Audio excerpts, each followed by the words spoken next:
Okay.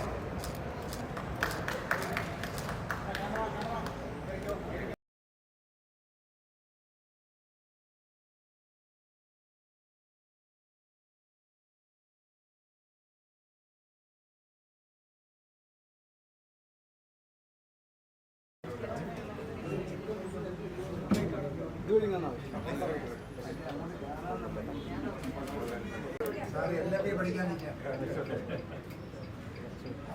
ഇങ്ങനെയാണ് ഇവിടെ വിളിക്കാൻ പഠിച്ചാൽ കാണിക്കുന്നത്.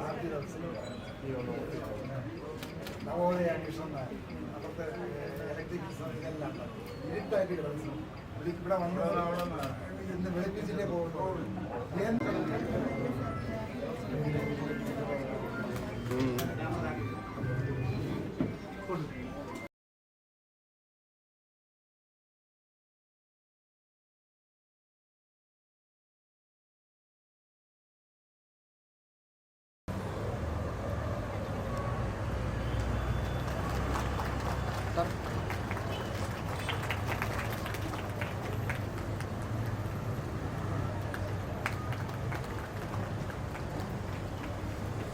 KSRTCയുടെ ഡ്രൈവിംഗ് സ്കൂളിൻ്റെ ഉദ്ഘാടനമാണ് ഇന്ന് നടക്കുന്നത്.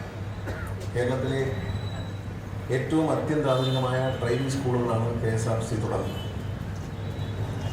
ഞാൻ ഗതാഗത മന്ത്രിയുടെ ചുമതല ഏറ്റെടുക്കുമ്പോൾ എൻ്റെ മനസ്സിലുണ്ടായിരുന്നൊരാഗ്രഹം കേരളത്തിലെ ലൈസൻസിങ് സമ്പ്രദായത്തെ മാറ്റണം എന്നുള്ളതാണ്.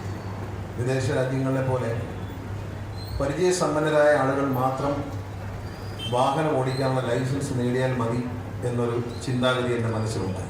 ഒരു കാര്യം പറഞ്ഞാൽ നടക്കുന്ന കാര്യം പറയും, പറഞ്ഞാൽ നടത്തും, നടക്കാത്ത കാര്യം പറയത്തില്ല. എന്നോട് വന്ന് ചോദിച്ചാൽ നടക്കുകയില്ല എന്ന് മുഖത്ത് നോക്കി പറയും. അപ്പോൾ എന്നോട് ചെറിയൊരു പിണക്കം തോന്നുന്നേ ഉള്ളൂ, വേറെ കുഴപ്പമൊന്നും. പക്ഷെ അവിടെ ചെന്നാലും പിന്നെ നടക്കത്തില്ല. നടക്കുന്ന കാര്യമാണെങ്കിൽ ആ നിമിഷം നമ്മൾ ചെയ്യും. അതാണല്ലോ സതീശൻ ഒരു കല്യാണ മണ്ഡപത്തെ കമ്മ്യൂണിറ്റി ആവശ്യപ്പെടുന്ന കാര്യങ്ങളെല്ലാം നമ്മൾ ചെയ്യും. ഈ ഡിപ്പോയുടെ വികസനത്തിന് വേണ്ടി അദ്ദേഹം ഒരുപാട് ഓഫർ വെച്ചിട്ടുണ്ട്. തീർച്ചയായിട്ടും ഒരു ഓഡിറ്റോറിയം, ഒരു കമ്മ്യൂണിറ്റി ഹാൾ എന്നുള്ളത് പഞ്ചായത്തിൻ്റെയൊക്കെ സഹായത്തോടെ നമ്മൾ ചെയ്യും. RTO ഓഫീസ് സ്വകാര്യ ബിൽഡിങ്ങിൽ നിന്നും ഇതിനുള്ളിലേക്ക് മാറ്റണം എന്ന് അദ്ദേഹം പറഞ്ഞു. ഞാൻ ജോയിന്റ് RTOയോട് അടിയന്തരമായി അതിനുവേണ്ട ശുപാർശ ട്രാൻസ്പോർട്ട് കമ്മീഷൻ കൊടുക്കാൻ പറയുന്നത്. ഞാൻ Pramod Shankar additional transport commission കൂടിയാണ്. ഉടൻ തന്നെ വേണ്ട സൗകര്യങ്ങൾ ഒരുക്കി RTO ഓഫീസ് ഈ മന്ദിരത്തിലേക്ക് മാറ്റും എന്നീ അവസ്ഥയിൽ അറിയിച്ചുകൊണ്ട് കാട്ടാക്കടയിൽ തുടങ്ങുന്ന ഈ ആധുനിക ഡ്രൈവിംഗ് സ്കൂളിൻ്റെ ഉദ്ഘാടനം നിർവഹിച്ചായി അറിയിക്കുന്നു. നന്ദി, നമസ്കാരം. ഈ ധന്യമുഹൂർത്തത്തിൽ അടുത്തതായി